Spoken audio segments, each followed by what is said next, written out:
Midwest Whitetail is brought to you by Realtree, Hoyt, Muddy Outdoors, Fuse Accessories, Frigid Forage, Rocket Arrowheads, Scott Archery, Night and Hail Game Calls, Cabela's, TrailCamPro.com, Execute Scent Control, and Nikon.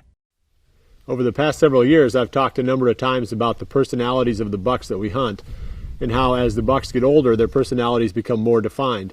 We've found some bucks that are roamers and some bucks that are homebodies, some that move during the day and some that seem to only move during the night. Now I want to take you back to the story of a buck that we've come to call the G5 buck. So this episode is going to be about the life and times of the G5 buck.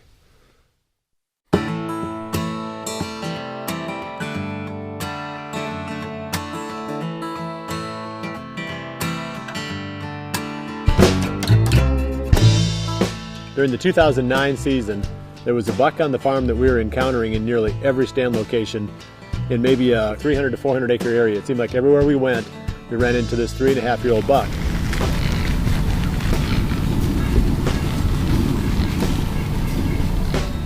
And he was always on the move. He never really seemed to catch on to the fact that we were there.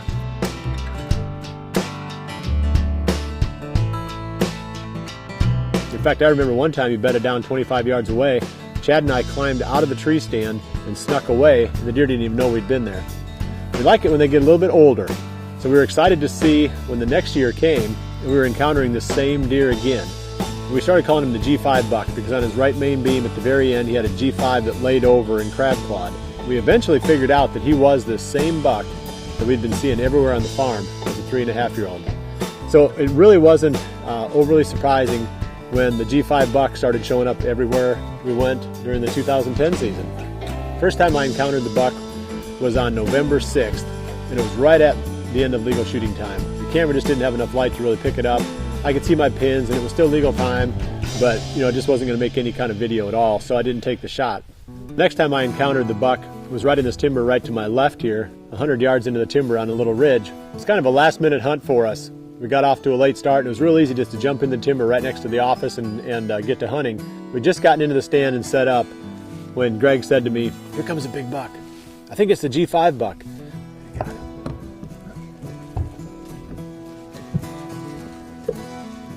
And I'm scrambling around trying to see behind the tree. The deer's coming at a fast walk, and I knew that we weren't going to get any video. Greg was set up behind me. I was on the front of the tree, and the buck was walking by in front of me. So I have this perfect broadside shot at 15 yards, but I have to wait until the buck clears me and the tree so that Greg can film him. And when that happened, I gave it 3 more seconds, figuring that's going to be our 3 seconds of pre-roll on this buck. And then I went ahead and shot, and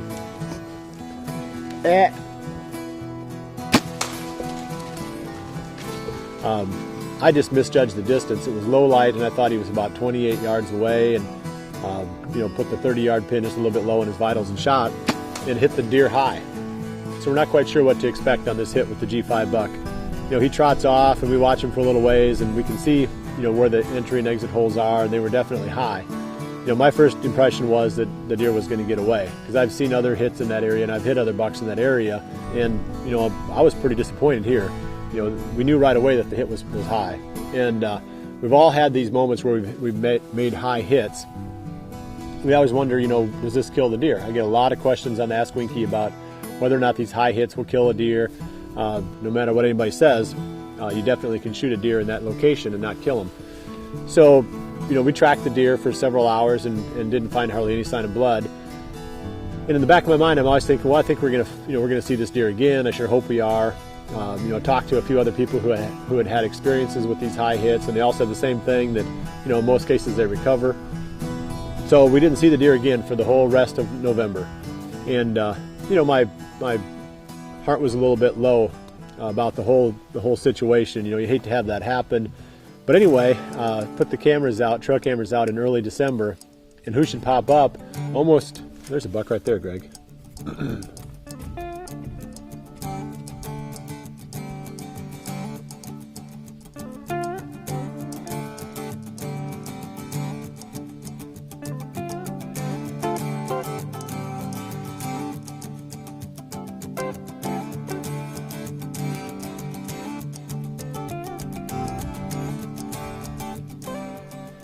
Well, you know it's the rut when you're doing an interview in your backyard and a buck comes trotting up the edge of the timber.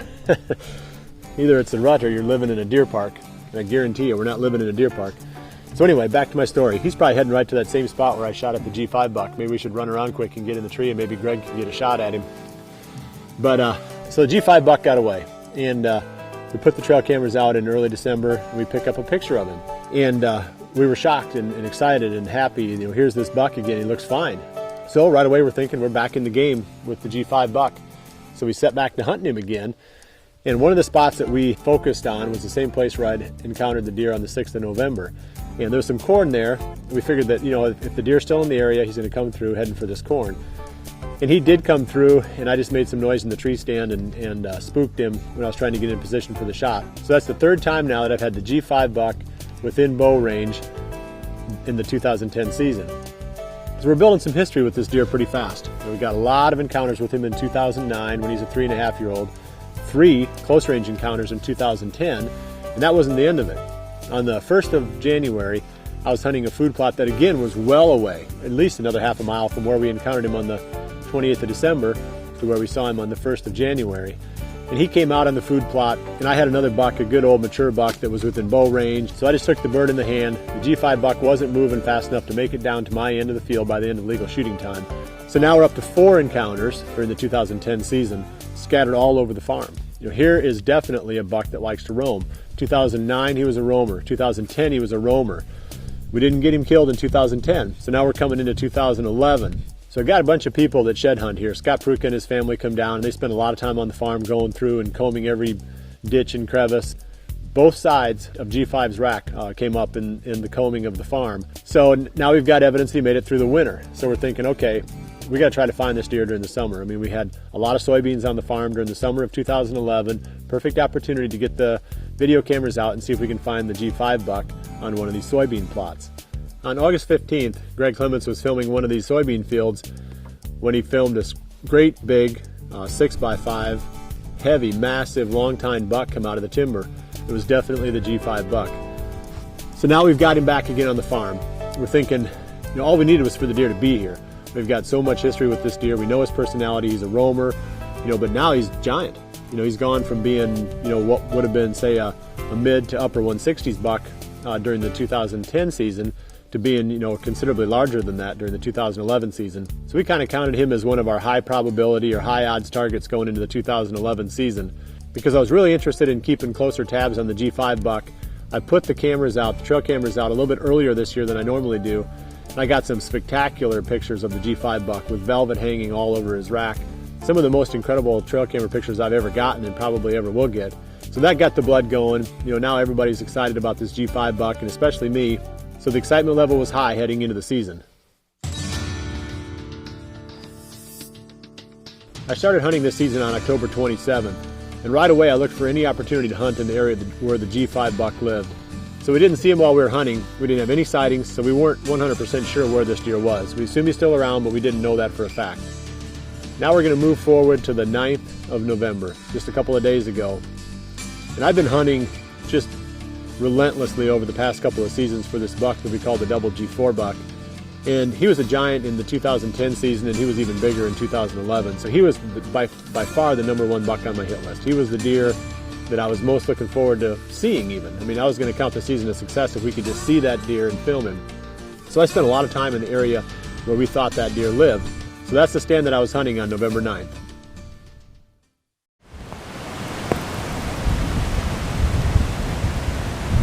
I don't know what crazy force drives people to go out on days like this, just with the hope of maybe, possibly, the outside chance of seeing a big deer. Back in this tree stand where I'm hoping to get a look at this buck that we call the double G4 buck. And the theme continues from day to day on my hunt for this deer. We just keep hunting in places where we think he's going to be and hope he shows up. And typically he never does, but you know, there's always that chance that one of these days we'll look up and there he'll be, 75 yards away, walking straight toward the tree. So that's why we keep doing it. It's nasty. It's 30 degrees, I guess, and snow coming down, wet snow out of the northwest at about 25 miles per hour. But I guess you're not going to not going to have a chance if you're not out here trying.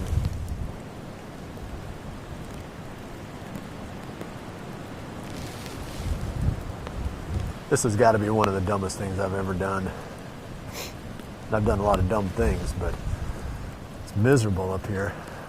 I'm just not going to stick this out very much longer. All I've seen so far this morning is just a small 2-year-old buck that was kind of milling around down below me.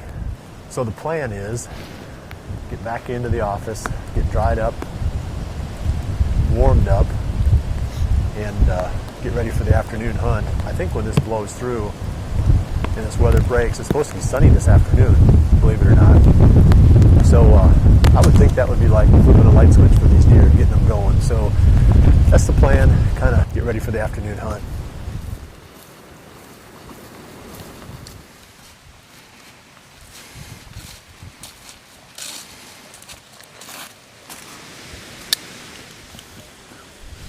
I'm back in the same stand that I was in this morning. It's November 9th.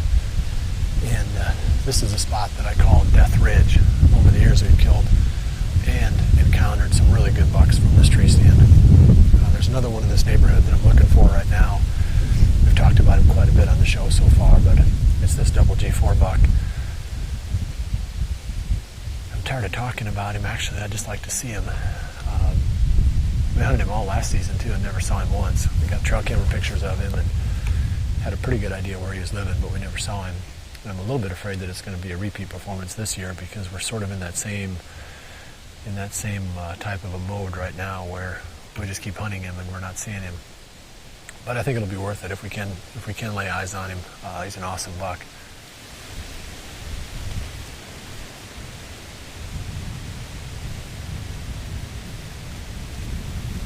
We're just relaxing, enjoying the sunshine and the relative warmth compared to the morning hunt.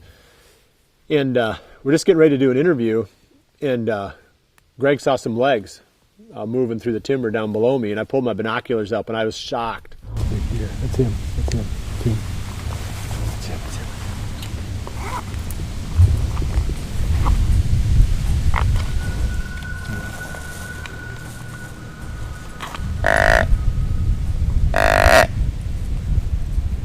He took a few steps, and he's looking this way.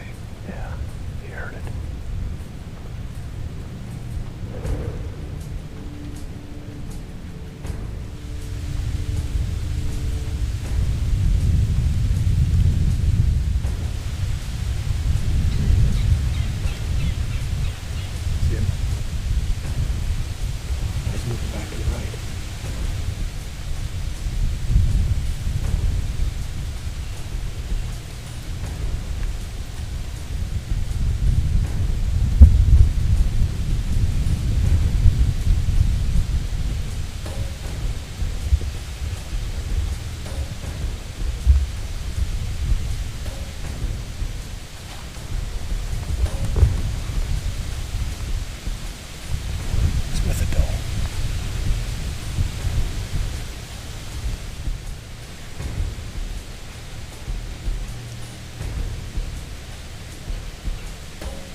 to our left, 20 yards away, coming this way.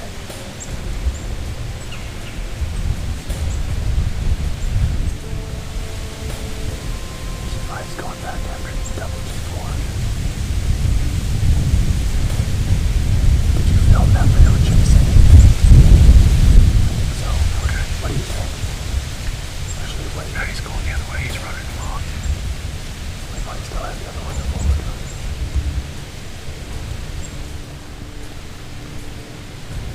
My fear now is that they're going to loop around us. Man, we had him dead too. We had him dead. If G5 would have showed up, Right. it'd be all over. Yep. We'd be high-fiving right now.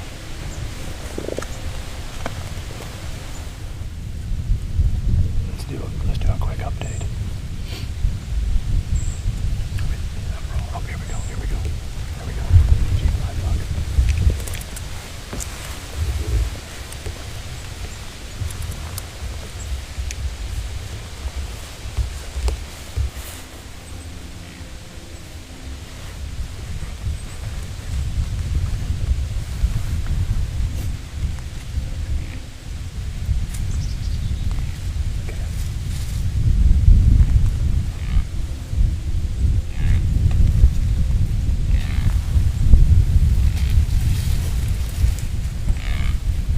Yes.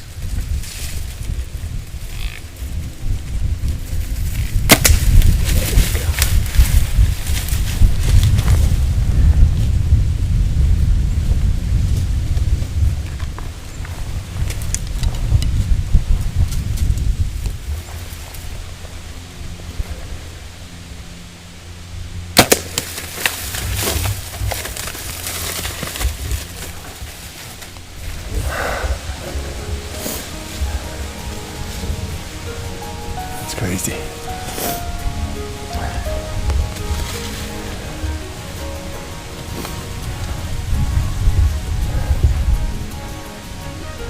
That deer right there ran off a 200-inch typical that was coming right in. He was following a doe. The double G4 buck was following a doe right to the tree. This guy ran him off. They got into a fight that lasted maybe only about 20 seconds. And this guy ran him off. I mean, that's insane. I mean, this buck has got to be pushing 190. And the other one was for sure a 200-inch deer. So we had two bucks. We had two bucks between 190 and low 200s within 60 yards of the tree stand, within 40 yards of the tree stand in one evening. Man, the season can pivot on a dime. We were in here this morning and it was terrible. It's like the fourth time we'd hunted, the fifth time we've hunted this spot this season. And every time we've come in here, it's just been, we haven't seen anything. We haven't even seen a buck.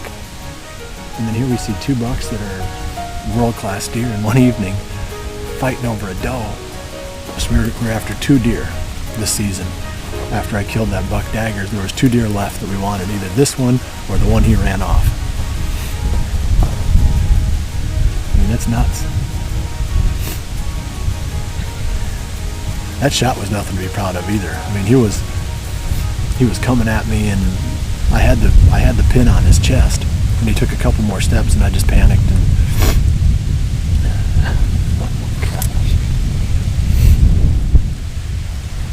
what a hunt. I'm gonna go take a look at this buck.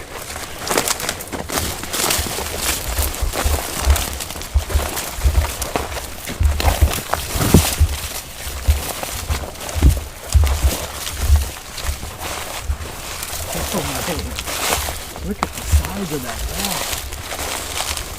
I mean, he is a monster. We knew he was a big deer, but I had no idea he was that big. Look at that thing. It's crazy. Look at the points on that side. They're all long, heavy. The whole rack is massive. Man, what a cool deer.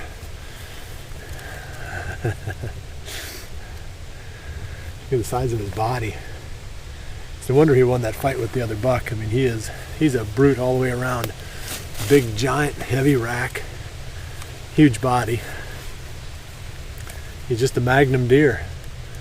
I mean, what a privilege to be able to see something like that this evening. I mean, it's something that I'm sure I'll never see again. It's something that I'll bet you not one small fraction of a percentage of deer hunters ever get a chance to see. And that's two giant deer going at it over a doe. Man, I can't believe it. Still can't get over how big he is. Crazy. I had a real high level of satisfaction in shooting this deer. And we've talked about it last year when I killed Jamie, a deer that we had a lot of history with. I even said it then, I wasn't so excited about, antler size as much as I was about the relationship with the deer and the history and the story behind it. But here you had the best of both worlds. You've got a ton of history with the G5 buck. All the encounters that I had with the deer in 2009 and 2010. And then it culminates with this incredible hunt on the 9th of November in 2011. I mean, I can't imagine having a better story to tell about a deer that I've got on my wall than I'm going to have about the G5 buck.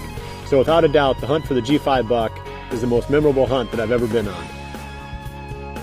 So the rut is cranking. But one thing I've really noticed this season, and really last season too, we're not seeing a lot of cruising in mature bucks for whatever reason. I'm not totally sure why. But if you've got a hot doe around your tree stand, you've got a lot of action. Seems like you're pulling in all the best bucks in that area.